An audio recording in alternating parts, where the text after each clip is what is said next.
sebetulnya sudah diselesaikan. Mereka tinggal pindah ke PT, dulu tuh UPT. Jadi Transjakarta itu sebetulnya baru jadi PT tahun ini.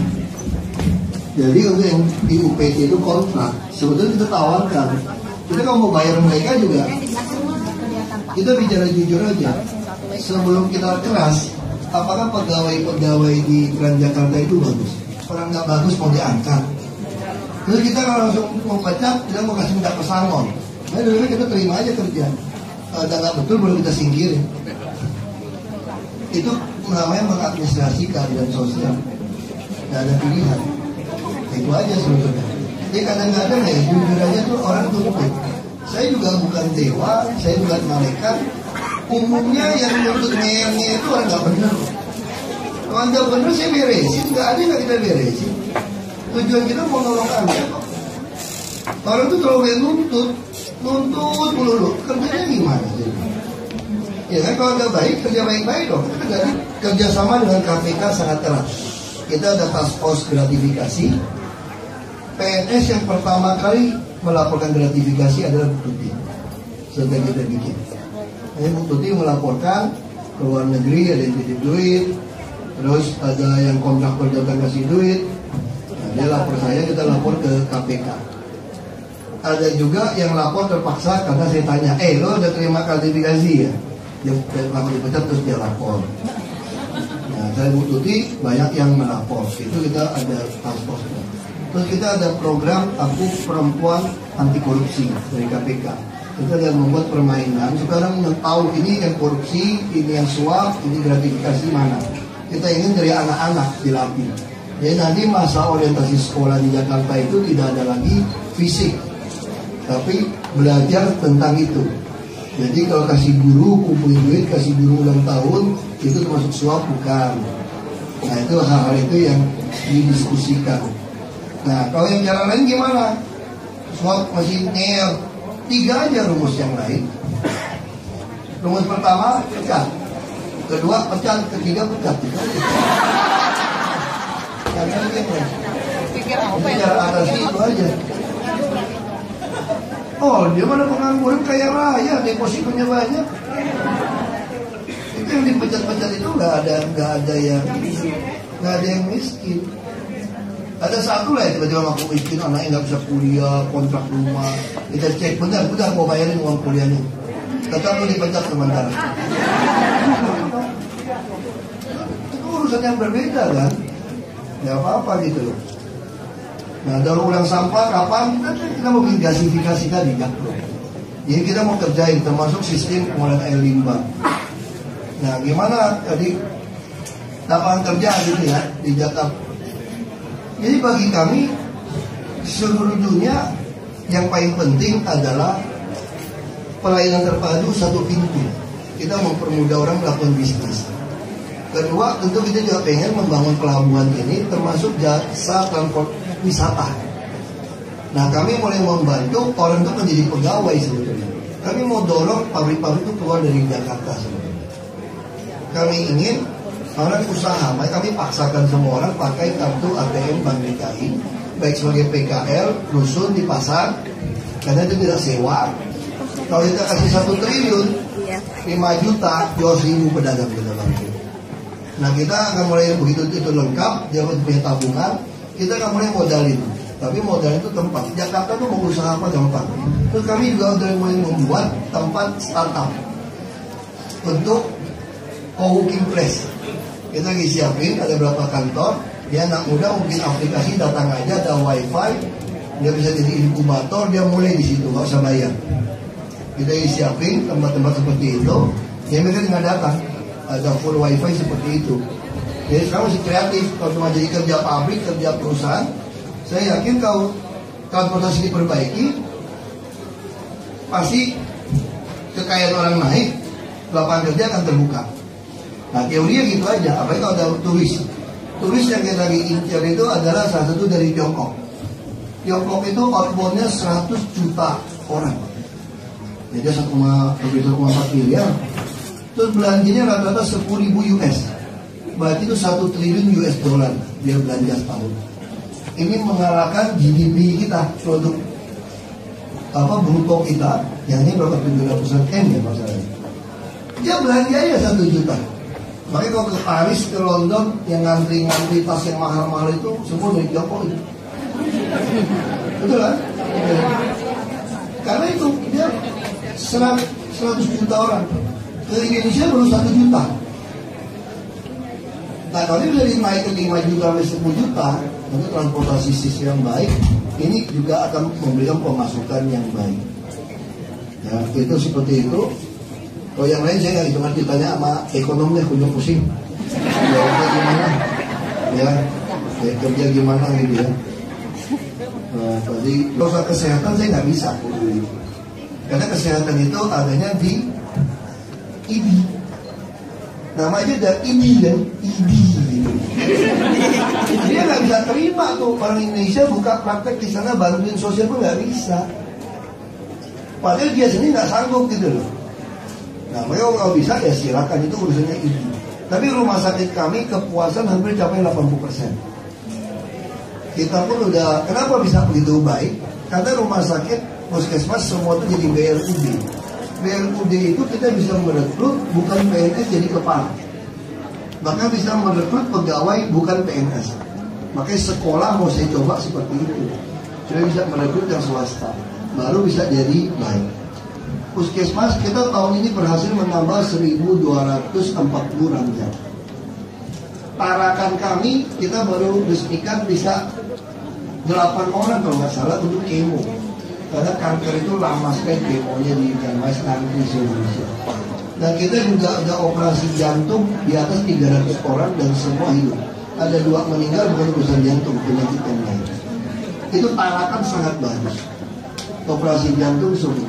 Kita juga cuci darah di Cengkareng maksudnya bisa 60 orang sekali. Kita juga nicu-nicu di Budi Asi juga oke. Tahun depan kita mau nambahnya dari 500. Koja itu udah 1.400 berapa kapasitas. Rumah sakit kita baik-baik sekali. Gak kalah sama swasta. Termasuk puskes 1.250 orang, ada 1 dokter, 1 bidan, 1 perawat. Nah kita dorong-dorong semua ke rusun. Dan rusun kami semua bawa ada klinik. Yang rusun lebih besar ada rumah sakit. Kami udah taruh rumah sakit di tiap kecamatan udah 18 yang tipe D. Tipe D itu kira-kira ya 30 ranjang. Nah, kita juga pakai pola kalau orang sakit gak punya di puskesmas kami yang datang. Nah, jadi dokter semua kita lakukan dengan baik. PTSP kami sangat baik. Proyek terbaru 1 pintu kami di semua kantor lurah camat kami seperti calo sekarang. Anda datang aja bilang mau apa kami urusin. Kalau nggak ngerti tanya sama Mbak Google, Mas Google gitu ya. Sederhana aja, pokoknya Anda harus jadi broker. Lalu pelayanan seperti bank. Kami kirim orang latih di BCA. Karena BCA 4 tahun berturut-turut juara dunia untuk halo BCA customer ring BCA-nya itu. Jadi kita ingin betul-betul layanin orang kayak bank. Dan seperti calo mentalnya. Anda bisa apapun kalau dia bilang iya, kita bilang bisa. Nah itu seperti itu. Yang jawabnya tadi Bapak ya, Pak apa tadi yang soal sepak bola ya. Nah, ini menarik Pak. Saya setuju teori tadi Pak. Makanya kami sedang minta lapangan golf Kemayoran. Kami mau ubah jadi lapangan bola semua. Jadi nanti seperti Victoria Park. Victoria Park itu ada 9 lapangan bola. Nanti di sana saya nggak tahu bisa dapat berapa.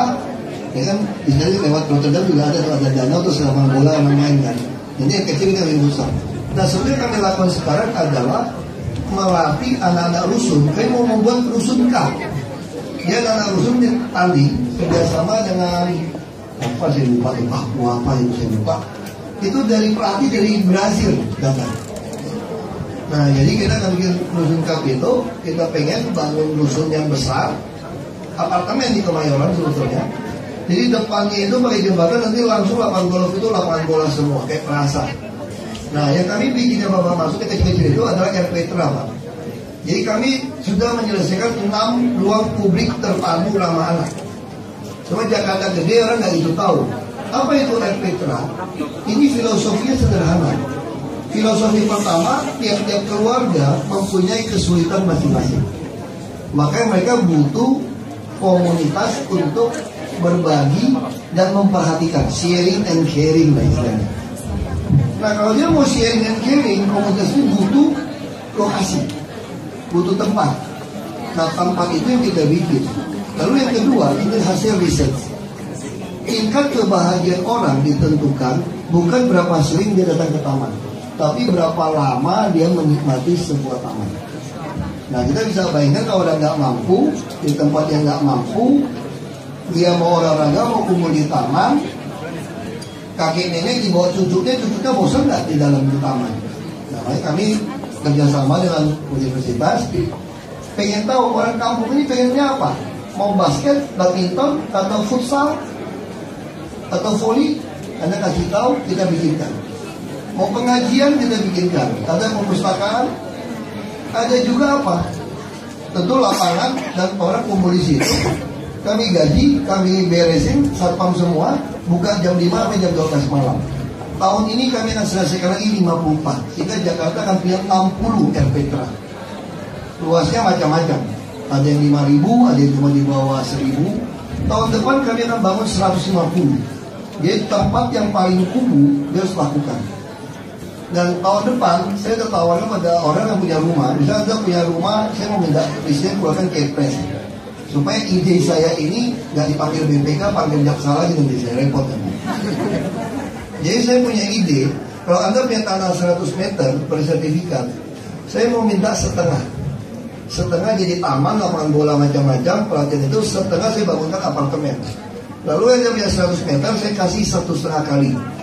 Jadi Anda akan mendapatkan apartemen seluas 150 meter. Kalau apartemennya 30 meter, Anda dapat 5 unit. Kalau Anda tidak ada sertifikat 80% berarti 1,2 kali. Nah kenapa? Saya masih untung, saya hitung-hitungan tanah Jakarta mahal. Kalau Anda digabung masuk 3, paling 6 lantai dan 2 gabung gitu kan. Terus saya kalau bangun 18 lantai, 23 lantai, saya untung. Terus pasar kita kalau bikin 4 lantai keempat itu laku. Ada klinik juga. Jadi kita lagi mau nego yang model ini. Tapi kalau nggak nego, kita juga beli tanah. Konsep kami tetap semua sama. Jadi kami sangat yakin olahraga yang bisa menyatukan yang asli Bhinneka Tunggal Ika ya sepak bola. Nggak ada yang bisa teriak-teriak, padahal nggak peduli itu. Dia mau agama apa, mau suku apa, etnis apa, pokoknya bisa cetak gol aja. Nah ini menarik. Makanya kami mau mulai dari situ. Itu mulai dari Papua, ada dari apa sih lupa, dari tim apa itu dia bikin. Nah ini kan kita pakai untuk kita latih. Nanti kalau Anda mau datang jadi pelatih silakan. Kita lagi siapkan yang rumah susun. Ya baik, terima kasih Pak. Karena memang di Belanda itu banyak sekali juga warga keturunan Indonesia yang mereka punya kepedulian yang sangat tinggi sekali, yang ingin berkontribusi. Jadi kalau mereka liburan, saya biasanya minta, boleh nggak minta setengah hari dari kamu? Ya, saya kirim ke tempat-tempat ke pelosok untuk melatih anak-anak di sana. Itu mereka gembira sekali Pak. Itu salah satu. Bisa datang ke Plaza Sepak Bola ke Kemayoran Jadi. Oh iya. Tapi yang penting juga di daerah-daerah kecil justru Pak, di wilayah-wilayah itu supaya anak-anak di RPTRA Pak. Namanya itu di RPTRA tadi. Oh, iya. Jadi rata-rata tuh mintanya futsal, lapangan bola-bola kecil. Kepanasan atau gimana? Enggak juga di luar. Enggak juga sih Pak. Mereka oke Pak. Sore-sore mana teman-teman dapat sumbangan bola dari mereka. Dari FIFA yang kayak bola plastik tanpa kita bagiin ke dusun-dusun. Jadi mereka hitungan berapa anak ya, 20-an anak satu bola. Terakhir ya, sebelum nanti kita bertukar waktunya. Oke, 1, 2.